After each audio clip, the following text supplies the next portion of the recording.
Hello students, अब आपकी class 12th शुरू करने जा रहे हैं, जिसका चैप्टर नंबर 1 संबंध एवं फलन, रिलेशन एंड फंक्शन। इस बार मैंने हिंदी मीडियम और इंग्लिश मीडियम बच्चे दोनों को साथ लेने की कोशिश कर रहा हूँ। तो मैं ज़्यादातर हिंदी इंग्लिश दोनों में ही लिखने की कोशिश करूँगा। कोई खास ऐसा नहीं है कि बहुत ज़्यादा उसमें सारा कुछ इंग्लिश लिखना पड़ता हो, हिंदी में सारा हिंदी में लिखना, मतलब समझ आ जाएगा। इंग्लिश वर्ड आजकल एक नई लैंग्वेज ने जन्म ले लिया है, इंग्लिश, हिंदी प्लस इंग्लिश। तो मैं कोशिश करूंगा उसी हिसाब से आपको सारी चीज बताएंगे। पहला चैप्टर संबंध एवं फलन निहायत ही सरल है, 12th वाला। फर्स्ट वाला 11th में आपका जो एक्सपीरियंस रहा होगा थोड़ा कठिन रहा होगा, क्योंकि 11th का जो संबंध एवं फलन उसमें रेंज निकालना और कुछ थोड़ा सा टेढ़ा काम था।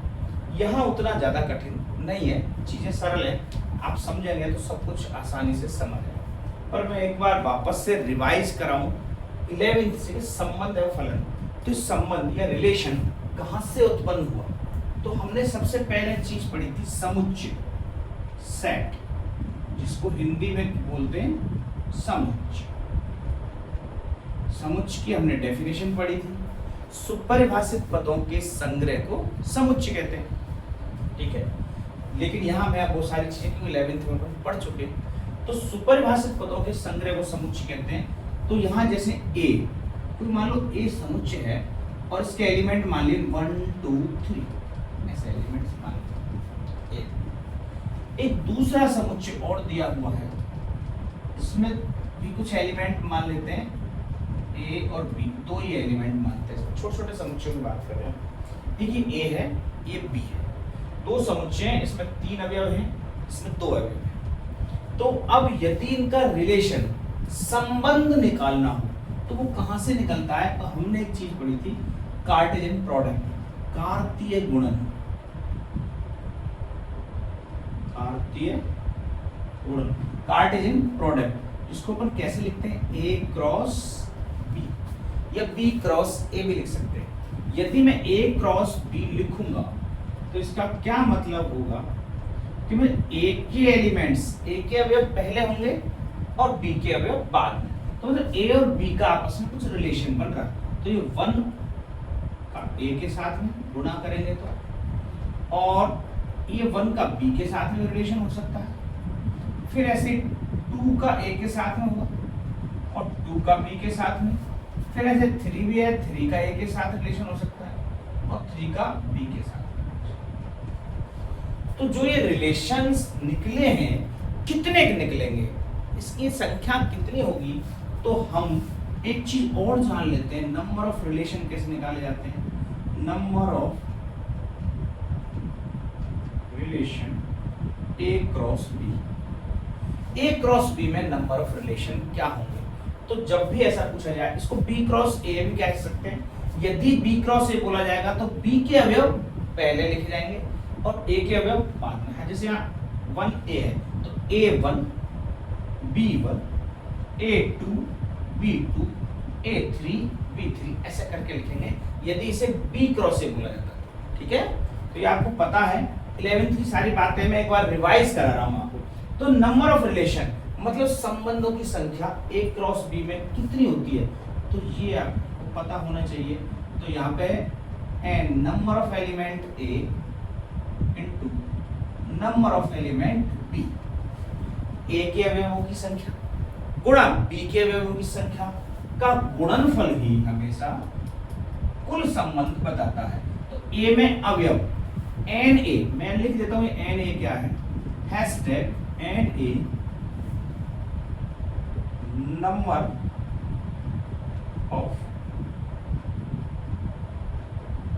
ऑफ एलिमेंट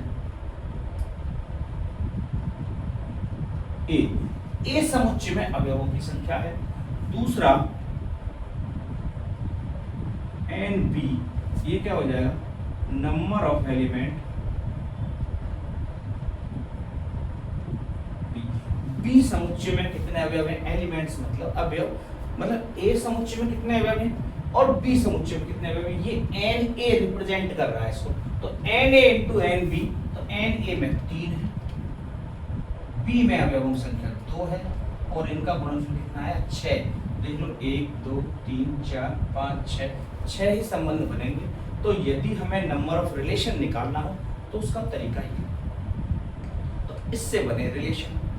अब इनको ग्राफ मेथड में, या हमने ऐसे सीखा था, याद करो कि यहाँ पे जैसे ए है,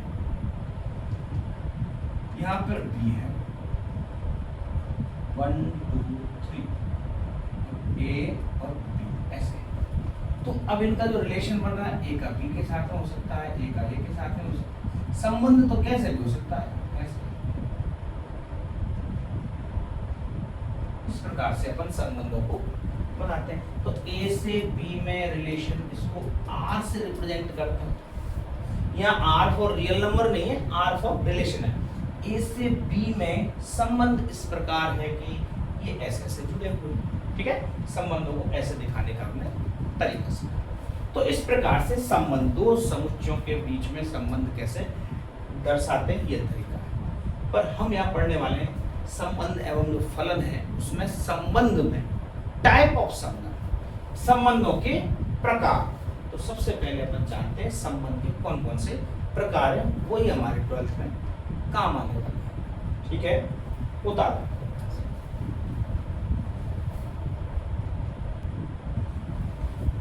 अब हमने सीखा कि संबंध कैसे बनते हैं एक समुच्चय से दूसरे समुच्चय में। अब यहाँ जरूरी नहीं है कि दोनों समुच्चय अलग अलग हो सकता है संबंध एक समुच्चय से उसी समुच्चय में भी संबंध हो सकता है। ध्यान रखना, समुच्चय यदि कोई ए दिया गया है, जैसे यहाँ पर समुच्चय दे रखा है आपका सेट, जो ए है वो क्या दे रखा है, ए बी सी, ऐसा सेट दिया हुआ। अब बोलेंगे ए क्रॉस ए, बोलो ए क्रॉस ए। ए क्रॉस ए का मतलब समझ लो आप, इधर भी ए है और भैया इधर भी ए है। अब यहाँ ए बी सी तो यहाँ है और ए बी सी यहाँ, और इनमें कोई आप संबंध दे रखा है, परिभाषित है कैसे सॉरी, ऐसा नहीं है टोटल संबंध दर्शा रहा हूं ना। मान लो उसने 2 संबंध दिए, 3 दिए, क्या दिए वो अलग बात है। इसमें 2 ही दिखाने हैं संबंध, 3 दिखाने के संबंध तो बनेंगे कितने, 3 है, तो टोटल कितने संबंध बनेंगे, 3 गुणा 3, अभी बताया रिलेशन, कितने संबंध बनेंगे, अवयवों की संख्या। अगर बी नहीं है तो मतलब एक ही अवयवों का आपस में गुणा करना पड़ेगा, तो 3 अवयव ये है, 3 ये है, 3 गुणा 3 9, और 9 टाइप से रिलेशन बनेंगे। पर कितने रिलेशन पूछा जाएगा, 2 ही रिलेशन देके कुछ पूछे, 4 रिलेशन देके कुछ पूछे, वो अलग बात है। पर यहाँ मैं जो बताने जा रहा हूँ वो ये जरूरी नहीं है कि हमेशा ए से बी में, सी में, डी में ही रिलेशन बने ना, ए से ए में भी रिलेशन बन सकता है, बस बात यह है। तो हम जो पढ़ेंगे संबंधों के प्रकार,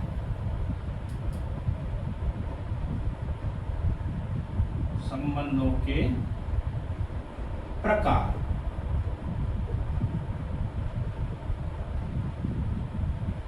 टाइप्स ऑफ रिलेशन। तो टाइप्स ऑफ रिलेशन, कितने प्रकार के संबंध है हमारे पास, तो नंबर 1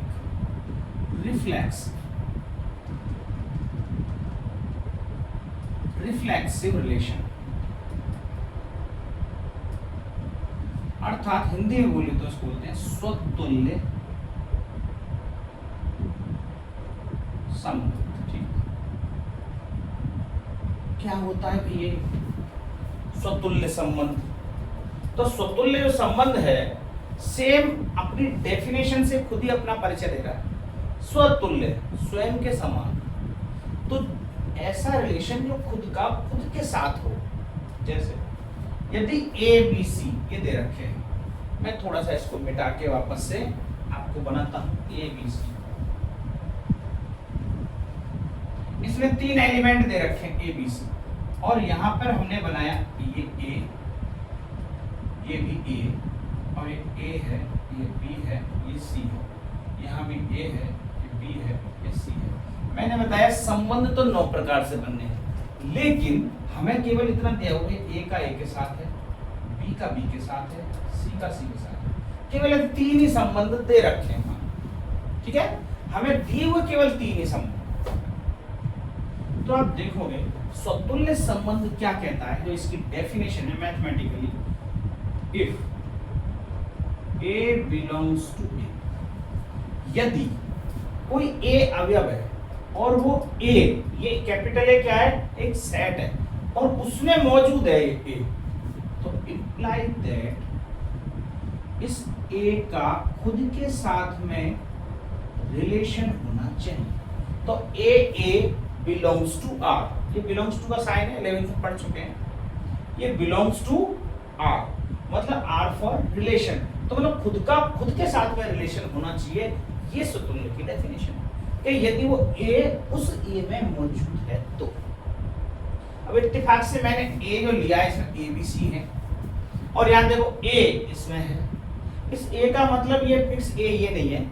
यदि यहाँ 1 2 3 होते तो मैं बोलता है जो भी कोई 1 2 3 है उनमें से और वो A में है तो उस खुद के साथ होना चाहिए। इसका मतलब A का A के साथ होना चाहिए। देखो तो A अवयव है, A का A के साथ संबंध है, इसमें तो B भी है भैया, तो B का B के साथ भी है, C भी अवयव है, C का भी C के साथ है, इसका मतलब स्वतुल्य संबंध है।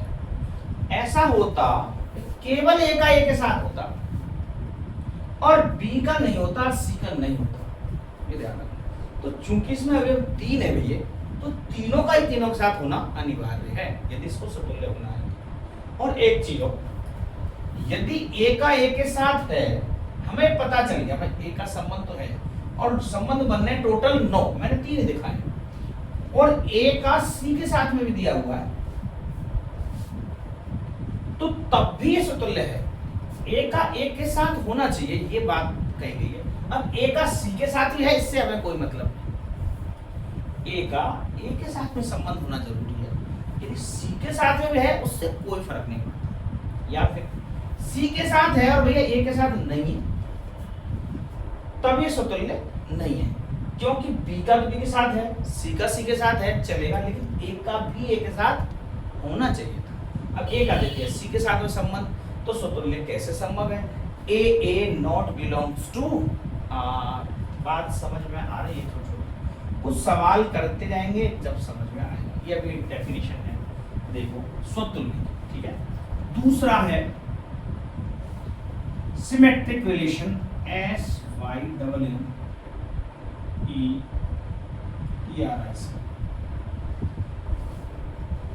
सिमेट्रिक रिलेशन अर्थात इसको बोलते हैं सममित संबंध।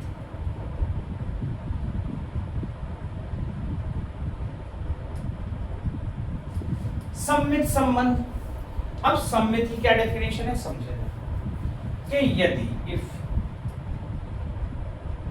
A एंड B, आपके 2 अवयव ले रहे हैं, यहाँ पे मैंने एक ही अवयव लिया, यदि एक अवयव A में है तो इसका इसके साथ होना चाहिए, ये मतलब एक का मतलब एक ही नहीं है, यदि उसमें 10 अवयव है तो 10 का 10 के साथ होना अनिवार्य है, ठीक है।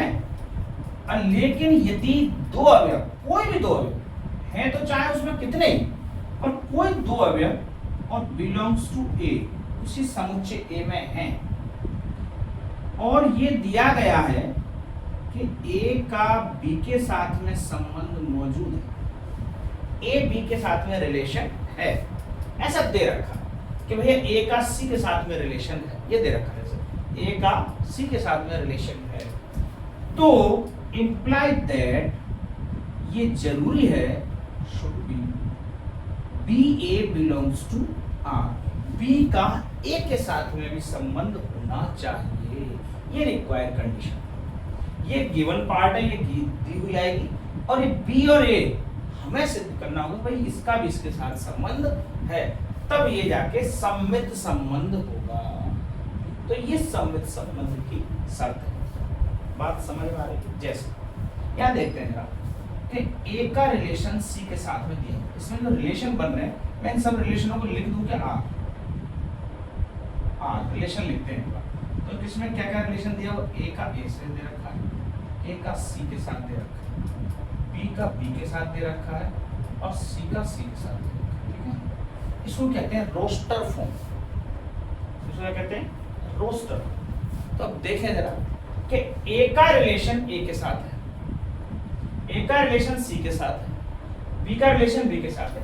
तो हम इसमें जरा देखें ए बी, यदि कोई दो अवयव आर में मौजूद है तो इसमें यहाँ देखें ए ए, ये मौजूद दिख रहे हैं ए ए, ये रिलेशन में है, तो इसका उल्टा करेंगे तो बी ए, ये उल्टा तो वापस ही ए, तो ये तो सम्मित है भैया, इससे तो पास। दूसरे पर जाओ, ए सी बिलोंग्स टू आर, ये ए सी इसमें रिलेशन में है, तो मतलब सी ए भी होना चाहिए, है कि सी ए, तो यहाँ पे लिखेंगे A C belongs to R but C is not belongs to R, इसलिए ये संबंध एक सम्मित संबंध नहीं। बात क्लियर आ गई? क्योंकि जब एसी रिलेशन में बैठा है तो भैया सी ए भी इसमें होना चाहिए था, लेकिन सी का ए के साथ में रिलेशन नहीं दे रखा, इसलिए संबंध सम्मित संबंध नहीं है। बोलो बात समझ आएगी? ये हमने दूसरी बात। एक तीसरी चीज और है इसमें, ट्रांजिटिव रिलेशन।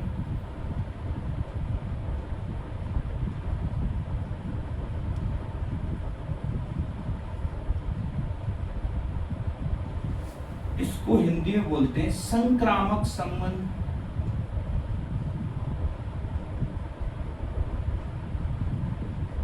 संक्रामक संबंध, तो ये ट्रांजिटिव रिलेशन क्या होता है भाई? तो ट्रांजिटिव भी देखें, जैसे इसमें दो अवयव दे रखे थे, इस बार यहाँ एक तीन अवयव की बात कर रहे हैं, ए बी सी। मान लो कोई तीन अवयव और बिलोंग्स टू ए में दे रखा, तो जो इसकी शर्त है ना, मैं वो यहां लिख रहा हूं, यदि तीनों अवयव ए में हैं तो क्या होना चाहिए भैया? ए का यदि बी के साथ में रिलेशन दिया हुआ और बी का सी के साथ में रिलेशन दिया हुआ है, रिलेशन बिलोंग्स टू आर, ठीक, तो फिर इंप्लाई दैट ए का सी के साथ में रिलेशन होना चाहिए। ये दो तो गिवन पार्ट है, ए का बी के साथ में है और बी का सी के साथ में है, तो फिर ए का सी के साथ में भी होना चाहिए। जब जैसे कैसे चेक करेंगे, इस बात को कैसे चेक करते हैं? तो देखो, ये तो सम्मित संबंध के लिए देखा था और स्वतुल्य है, ये ए का ए के साथ में है, बी का बी के साथ में है, सी का, लेकिन सम्मित नहीं है भैया, है ना? हमने ये क्या चेक किया, सम्मित नहीं है, नॉट सिमेट्रिक रिलेशन, सम्मित पे क्रॉस कर दिया। संक्रामक देखते हैं जरा, ए का बी के साथ, तो जरा देखें, ये देखो ए कैसे चेक करते हैं इसको समझो जरा। इसमें एक रिलेशन दे रखा है ए बिलोंग्स टू आर, ये दिया हुआ, तो इसका मतलब अब लास्ट अवयव इसमें ए है, ए से शुरू होने वाले जो भी हैं, एक और है ए सी, ये भी बिलोंग्स टू आर है, दिख रहा है? तो फिर ए सी, तो ए सी बिलोंग्स टू आर होना चाहिए, और जो कि है भाई ए सी। अब देखो बी बी, अब बी से शुरुआत होने वाला दूसरा कोई नहीं है, तो जिसके शुरुआत होने वाला कोई नहीं होता है पास, सी से भी शुरू होने वाला कोई नहीं है पास, इसका मतलब भैया ये तो संक्रामक है।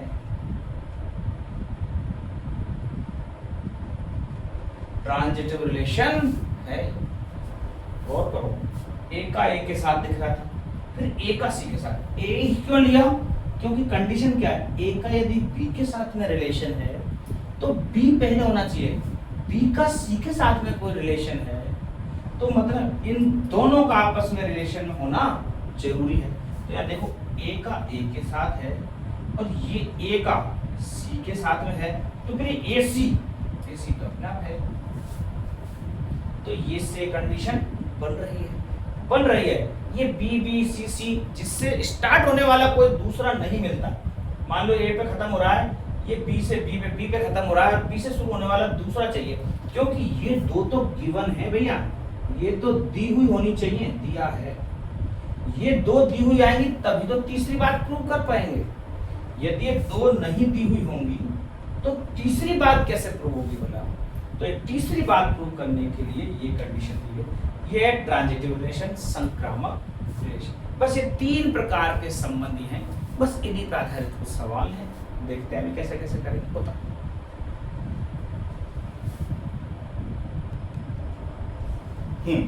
हमने संबंधों के प्रकार पढ़े, 3 प्रकार के संबंध पढ़े, relative, symmetric and transitive relation, स्वतुल्य, सममित एवं संक्रामक संबंध। अब एक संबंध है तुल्यता संबंध, जिसमें ये क्या होता है भैया तुल्यता संबंध, तुल्यता संबंध इसको बोलते हैं equivalence relation, EQUVALENC, equivalence relation. Equivalence relation, तुल्यता संबंध ये क्या होते हैं, यदि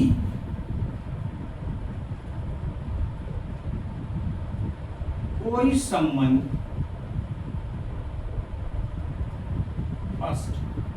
स्वतुल्य हो, मतलब रिफ्लेक्सिव हो भैया,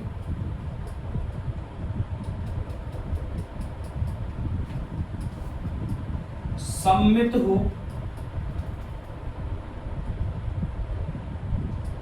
सिमेट्रिक और तीसरा ट्रांजिटिव संक्रामक हो,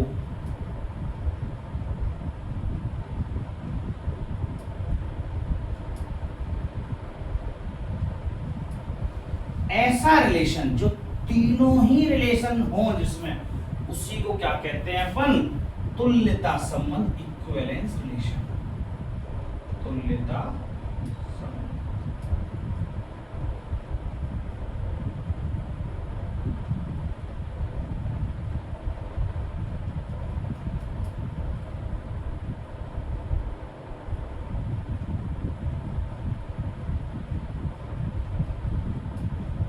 इक्विवेलेंस रिलेशन, बोलो बात समझ में आई।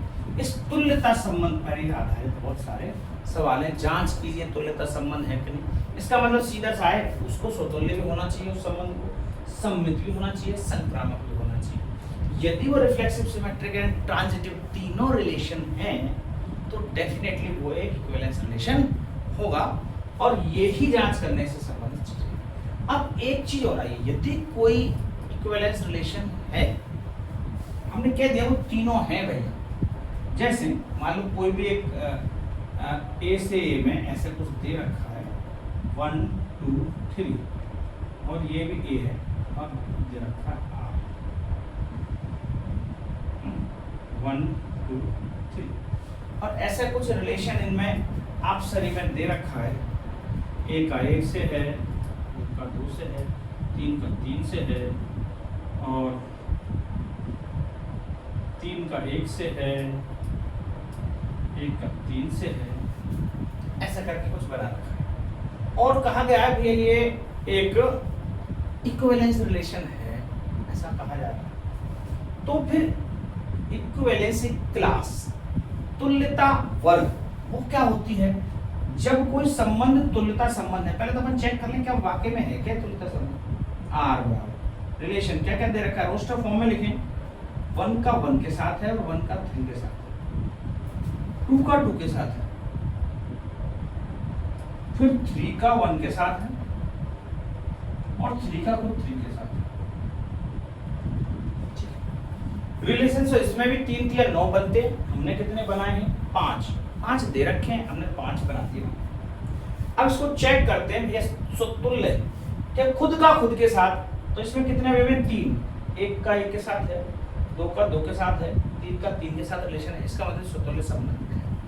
सममित की बात करें तो यदि ए बी उसमें मौजूद है तो बी ए भी होना चाहिए, तो ये 1 1 का तो उल्टा हमेशा 1 1 होता है, तो ये 1 1 2 2 2 3 3 ये तो हमेशा ही सममित होते ही होते हैं। इसके अलावा कुछ और दिख रहा है क्या, 1 3, यदि 1 3 दिख रहा है तो 3 1 का होना अनिवार्य होगा, तो 3 1 मौजूद है, इसका मतलब ये 2 2 और 3 3 का तो कोई रोल ही नहीं है, तो ये सममित भी है।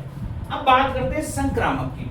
संक्रामक कैसे चेक करते हैं, तो आप देखो 1 से 1 दे रखा, ए और बी का रिलेशन, ये भैया है 1 से शुरू होने वाले, हो ये लास्ट 1 है, 1 से शुरू होने वाले कौन कौन से हैं, 1 3, ये भी है ना? तो इसका मतलब एक एक एक तीन, तो एक तीन होना चाहिए रिलेशन में, है भाई एक तीन। तो ये दो दो, दो से स्टार्ट होने वाला कोई है नहीं है। मतलब जिससे स्टार्ट होने वाला नहीं मिले इसका मतलब वो ऑलरेडी पास है, ये तो पास हो गया। ठीक है, इसको अपन चेक कर चुके हैं, इसको इसके साथ। अब एक तीन को चेक करते हैं। एक तीन यदि ये कोई रिलेशन में है तो तीन से स्टार्ट होने वाले कौन कौन से हैं? अब देखो, तो तीन से स्टार्ट होने वाले एक तो तीन एक है, इसके साथ में चेक करेंगे, इसको समझना जरा। इस एक तीन को और किसके साथ में चेक करेंगे? और तीन को दिख रहा है, ये रहा तीन तीन, ये भी तो है। जब है ए बी तो बी सी। अब ये जरूरी नहीं, ध्यान रखना, ये सी ए भी बन सकता है, सी कुछ भी हो सकता है। ये दोनों एलिमेंट सेम होने चाहिए क्रॉस वाले। तो मुझे जो एक तीन, तीन पे एंड हो रहा है, तो तीन से शुरू होने वाले अवयव जो जो दे रखे होंगे उन रिलेशनों के साथ चेक करना पड़ेगा। तो जैसे एक तीन आया, तीन एक और तीन तीन से चेक करना। तो हम देखें एक तीन और तीन एक दोनों इसमें हैं, तो क्या एक एक है क्या भैया? बिल्कुल है रिलेशन में, इसकी तरफ से तो पास। यहाँ पे देखो एक तीन तीन तीन, क्या एक तीन है रिलेशन में? बिल्कुल है। तो ये एक संक्रामक संबंध है, और कोई बचा नहीं चेक करने के लिए। दो से स्टार्ट होने वाला कोई है नहीं। तीन एक का वापस से अपन एक से शुरू होने वाला चेक कर सकते हैं। हाँ, एक ऐसा ये और बच गया, मान लो तीन एक, ये बिलोंग्स टू आर। एक से शुरू होने वाला ये दो है, एक तो एक एक है, इससे चेक करेंगे तो तीन एक एक, तीन एक है क्या इसमें? देखो तीन एक है, हो गया ऐसा अभी तक।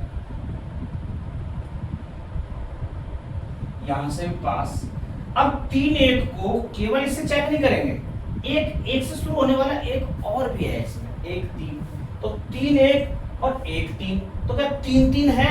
हाँ भैया तीन तीन में है, वो भी पास। इसका मतलब ये संक्रामक है। तो ये तो पता चल गया हमें ये कैसा संबंध है, ये तुल्यता संबंध, इक्विवेलेंस रिलेशन, ये तो पता चल गया, ये दिया हुआ है। तो इसमें एक किसी अवयव की, तो हम लिखेंगे इक्विवेलेंस क्लास, अर्थात हिंदी में बोले तो तुल्यता वर्ग।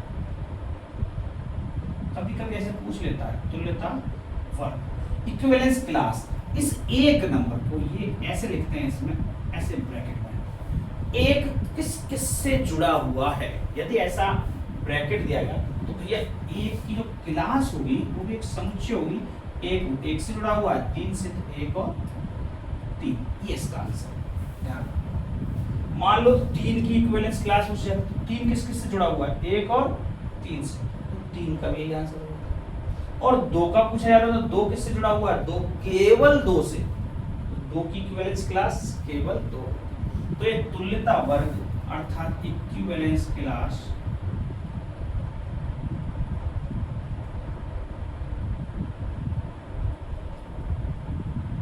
ठीक है, ये इक्विवेलेंस क्लास। एक ये भी छोटा मोटा कभी कभी सवाल आ जाता है। अभी आपके नए सेशन में तो बहुत कुछ चीजें कम कर दी गई हैं, धीरे धीरे धीरे धीरे एनसीईआरटी कम कर दी गई। तो आज आपने ये संबंधों के बारे में जाना केवल। अब क्वेश्चंस हम कल की क्लास में करेंगे, आज के लिए इतना ही काफी है।